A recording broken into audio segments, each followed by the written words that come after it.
Algumas histórias não deixam apenas lembranças. Elas deixam marcas que ninguém pode ver. Aqui, revelamos as cicatrizes ocultas que moldam nossas vidas. Seja muito bem-vindo ao canal.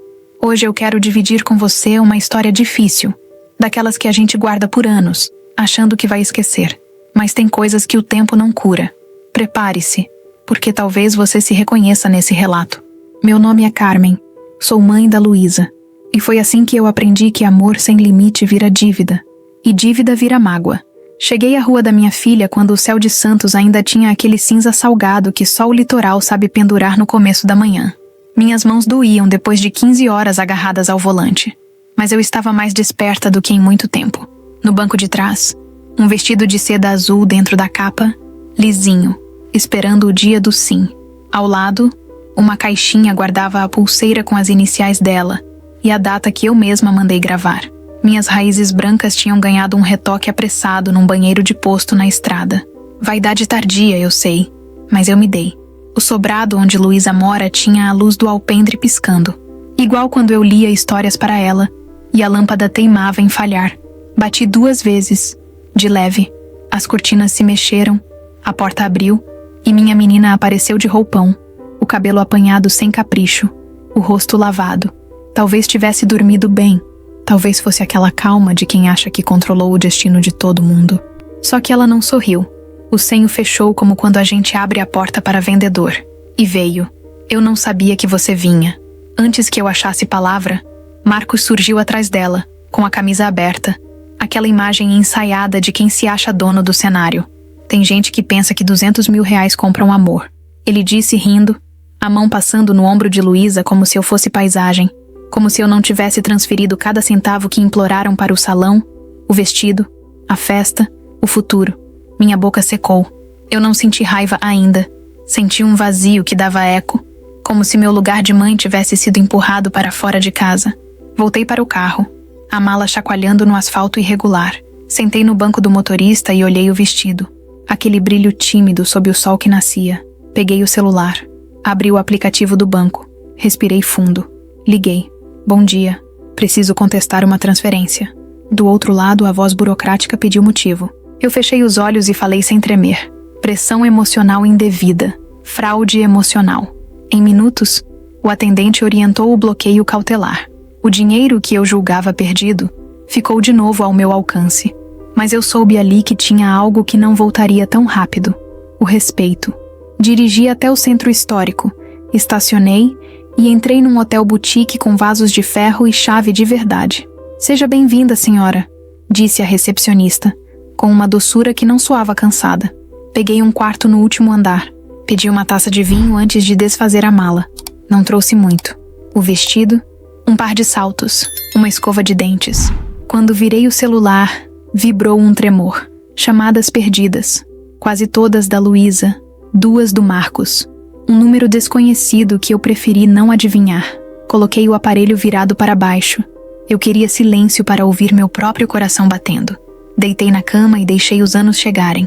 3 empregos, férias que nunca vieram, o carro vendido para pagar a faculdade dela, as pérolas da minha mãe empenhada para o depósito do aluguel da Luísa. Tudo isso sem tabela, sem contrato. Não era empréstimo, era amor. E ainda assim, na porta da minha filha, alguém me tratou como credora vencida. O amanhecer trouxe café, luz pela fresta da cortina e um celular que parecia ter atravessado uma tempestade. Havia 41 chamadas perdidas, 12 mensagens. O primeiro áudio da Luísa vinha tremido. Mãe, por favor, me liga. Eu não queria que fosse assim. O segundo de Marcos era curto e frio. Você vai arruinar a vida dela se seguir com isso. É isso que você quer? Humilhar sua filha no próprio casamento? Virei o celular para a mesa. Eu já tinha ouvido esse roteiro. Começava com carinho, terminava em culpa. Saí e caminhei 2 quadras até um spa que eu tinha visto na noite anterior. A moça do balcão não perguntou nada. Hoje a senhora merece suavidade, disse, e as mãos dela lembraram meus músculos de que eu tinha um corpo além de ser mãe. Olhei para o teto e não pensei em vingança nem em dinheiro. Pensei no modo como eu tinha me apagado no mundo da minha filha. Não rejeitada, apagada. De volta ao hotel, liguei para o Dr. Luiz Navarro. Doutor, aqui é a Carmen. Quero atualizar meu testamento. Silêncio do outro lado. Depois cuidado. Aconteceu alguma coisa? Aconteceu que eu entendi quem me chama de família e quem só vê a minha carteira. Respondi. Ele marcou um horário para o mesmo dia. Preservação e paz, ele disse. É isso. Eu concordei. Às 10 em ponto, Luísa entrou pelas portas giratórias do saguão. Os saltos batiam no piso como culpa vestida de elegância. Ela me viu perto da lareira e veio com os braços abertos, os olhos molhados. Fiquei de pé, mas não avancei. Sem abraços, Luísa. Primeiro conversa. Ela hesitou, sentou no sofá da frente, pequena como menina chamada para explicar o vaso quebrado. Por uns segundos, só nos olhamos. A distância era curta, mas parecia feita de anos. Eu não sabia que você vinha, ela disse, a voz apertada. Eu entendo, respondi. Mas você sabia que eu paguei metade do seu casamento. Os olhos dela encheram e eu mantive a voz quieta. Eu não estava ali por culpa. Eu estava por verdade. Marcos disse. Marcos não te calou, Luísa. Quem abriu a porta e me olhou como estranha foi você. Quem me substituiu foi você. Ela abriu a boca. Fechou. Eu não quis te ferir. Eu acredito. Mas feriu. Cruzei as mãos. Eu vendi o carro para a sua faculdade. Pulei refeições para encher a sua geladeira. Segurei sua cabeça em febres, sua mão nos seus tombos. E ainda assim, você planejou a própria cerimônia como se eu fosse um segredo inconveniente. Deixou que um homem que te conhece há tão pouco decidisse o meu lugar na sua família. A lareira estalou. Alguns hóspedes olharam. Eu não liguei. Tinha sussurrado minha dor aos travesseiros por anos. Era a vez de ela escutar. Você tem uma chance. E ela é agora. Não aqui. Não ao lado dele. Amanhã. No mesmo horário. Sozinha. Traga sua voz. Se quiser uma mãe no seu casamento, me mostre a mulher que eu criei. Coluna, não roteiro. Coragem, não chantagem. 24 horas. Ela assentiu com um fio de ar, os dedos se contorcendo no colo. Eu me levantei e saí sem olhar para trás. Não por desamor, por amor próprio. Se você está comigo até aqui, aproveita para se inscrever no canal e comentar o que te tocou. Sua experiência pode ser a mão estendida que alguém precisa hoje. A campainha tocou quando o céu já era de noite. Abri. Luísa estava do outro lado, segurando a gola do casaco como quem se agarra a uma borda para não afundar. Os olhos vermelhos, o rímel entregue. Eu vim sozinha, sussurrou. Entrei, fechei a porta, e ela desabou nos meus braços sem pedir permissão. Eu a segurei, mas não embalei. Não era hora de anestesia. No sofá, ela falou quebrada. Eu me perdi, mãe. Em algum ponto eu parei de escolher por mim. Ele falava o que eu devia sentir, vestir, de quem eu devia ter orgulho. Dizia que você me controlava, mas agora eu acho que quem me controlava era ele. Se eu saísse, ninguém ia me querer. Eu ia ficar sozinha. Eu me inclinei. Você precisou acreditar nisso para não ir embora. Mas amor não acorrenta. Luísa, amor caminha junto. Amor não pede silêncio. Peguei o telefone do quarto. Então vamos garantir um lugar seguro para você pousar. Liguei para 2 amigas de confiança. Alinhei um plano com o Dr. Luiz. Anotei contatos de apoio. Indiquei um psicoterapeuta. Um serviço de atendimento a mulheres. Coloquei tudo num envelope. Você vai sair do afogamento, mas precisa nadar por conta própria. Eu vou do seu lado. Ela assentiu, mordendo o lábio. Eu quero sair. De madrugada, Luísa foi até o apartamento que dividia com Marcos. Voltou na tarde do mesmo dia, os cabelos presos às pressas, a pele lívida.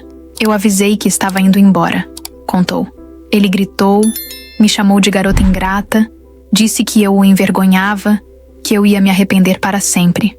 As mãos dela tremiam ao apertar o celular. Eu gravei, dei o play. A voz de Marcos veio afiada, raivosa, cuspindo promessas de destruição, ameaças sobre trabalho, reputação, amor. Eu não estremeci. Eu já tinha visto a máscara cair. Ele só mostrou quem é, eu disse, empurrando uma xícara de chá de camomila para as mãos dela. Luísa respirou fundo, como quem solta um peso que não sabia que carregava. Eu o bloqueei, e a mãe dele, e a família toda. Assenti e fiquei ali, companhia, não aplauso. Eu cancelei a festa, ela disse. Liguei para o espaço, para a igreja. Eu cubro os custos.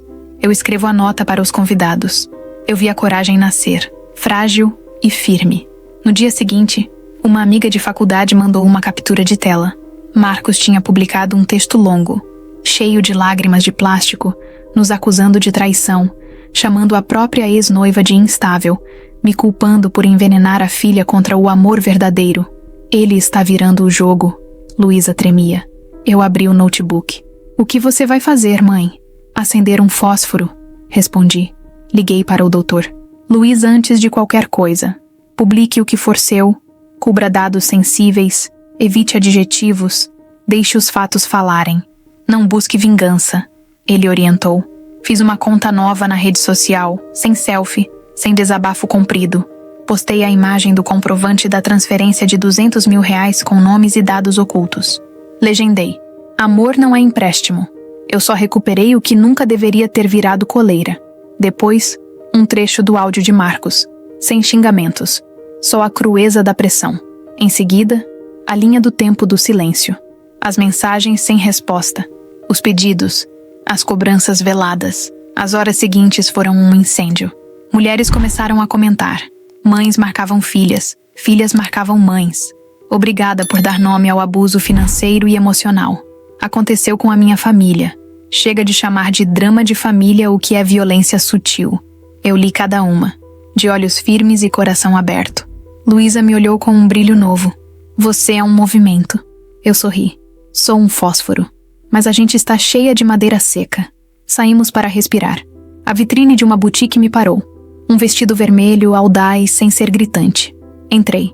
Tirei a roupa velha, aquela que carregava desculpas, e vesti o vermelho. Ele me abraçou como memória.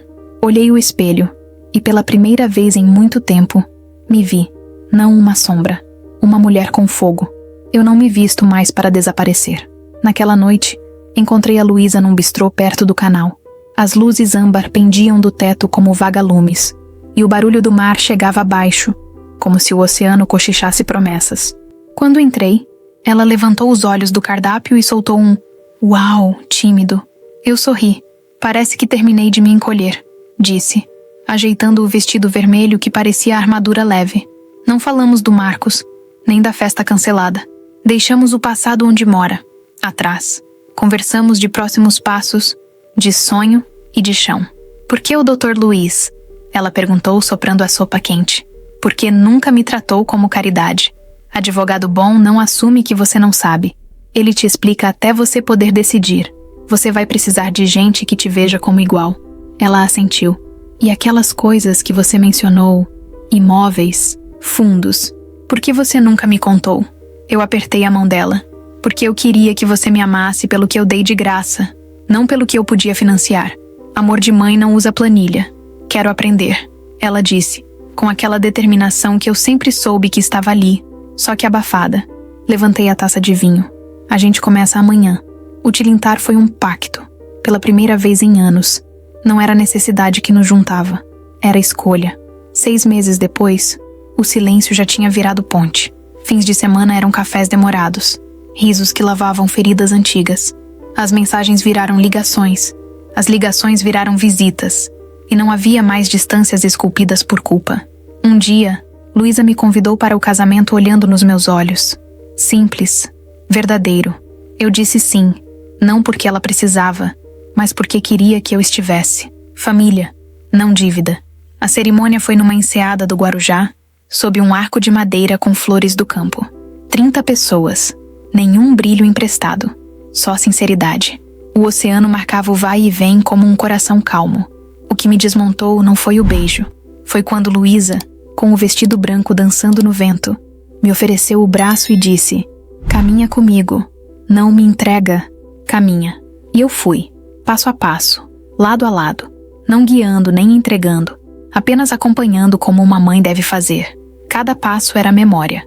Noites sem dormir, contas pagas, segredos que segurei para protegê-la, traições da vida que eu aparava com o peito. E cada passo era futuro. 2 mulheres inteiras, sem coleira, que escolheram o perdão e a superação. Na recepção, encontrei meu lugar numa mesa comprida de madeira, sob luzes douradas que piscavam como estrelas. A plaquinha dizia "Mãe" na cabeceira. Sem nome, sem obrigação. Orgulho puro. Ao lado da minha taça, uma nota na caligrafia dela. Obrigada por ter dirigido tanto para me impedir de pegar o desvio errado. Guardei no bolso, sabendo que ia carregar para sempre. Gabriel, parceiro da minha filha, veio até mim com nervos e bondade nos olhos. Ela fala de você como quem fala de farol, disse. Eu sorri. Marcos nunca entendeu. Eu não sou mapa para ditar caminho. Sou luz para apontar o norte quando o tempo fecha. Quando a banda começou, Luísa me puxou para a pista. Dançamos sob as luzes, rindo como quando ela era menina e girava comigo na sala. O mar sussurrava lá fora, e a risada dela ecoava atrás de mim, livre. E eu finalmente estava onde devia. Não só no casamento, mas dentro do coração da minha filha. O karma não é vingança. Às vezes, é só a vida devolvendo a quem plantou amor a colheita do respeito. Família é isso. A certeza de que perdão não apaga a mágoa, mas desamarra o destino. Se essa história te tocou de alguma forma, se inscreva no canal e compartilhe com alguém que precisa ouvir isso. Deixe nos comentários a sua história também. Às vezes, desabafar é o primeiro passo para se libertar. Até a próxima.